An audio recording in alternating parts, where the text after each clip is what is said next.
Last week, I talked about how if you're serious about getting your life with ADHD under control, you need to put together an ADHD life operations manual for yourself, which sounds like a lot of work, and it might be, but it's worth the effort because you need an external brain, a place to compile all of the information and systems you use to keep yourself on track.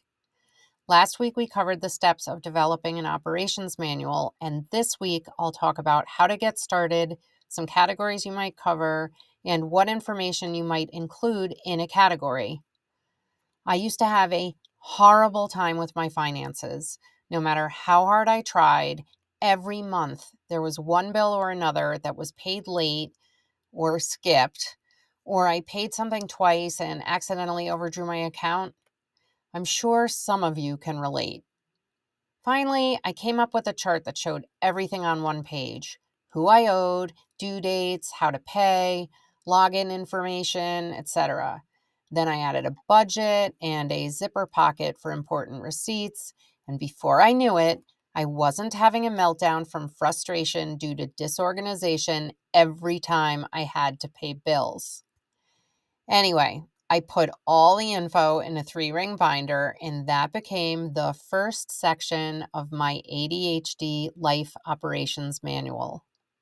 I'm Alex Delmar, a certified ADHD coach and person with ADHD. Welcome to Thoroughly ADHD, where I share what I've learned to help other people with ADHD enjoy better lives. You've got to start somewhere, figuring out what works for you. You could start in the area that's most important to you now or that's causing you the most trouble. Just pick something you can track and that you are motivated to improve. I started with my finances, moved on to work habits, then personal habits. Now I'm doing a different career, so I'm back to focusing on work habits.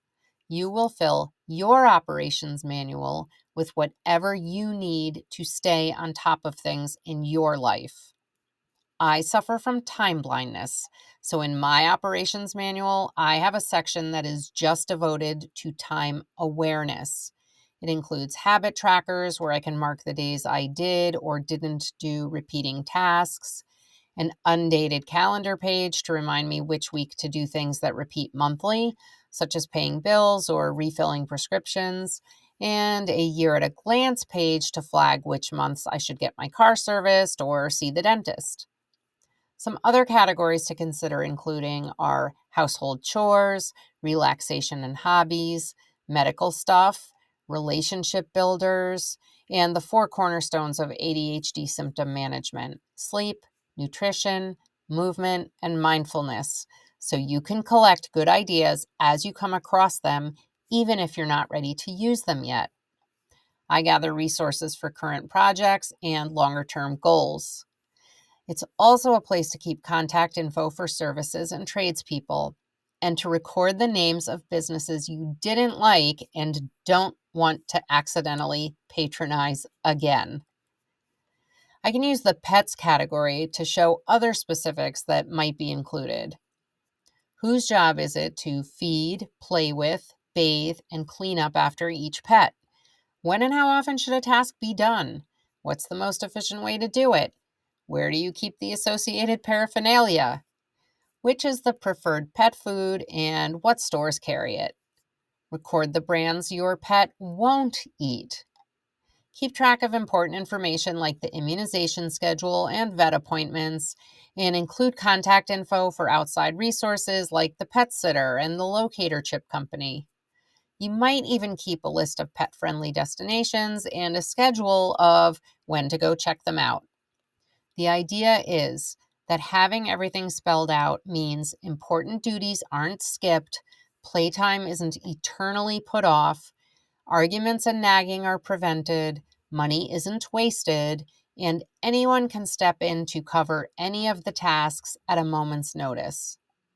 Your operations manual is an invaluable tool for you to minimize the negative impact executive function difficulties have on your life and maximize your ability to get things done. If you're having trouble using these strategies on your own, you can consult a therapist who specializes in ADHD an ADHD coach like me, or join an ADHD support group, either online or in person.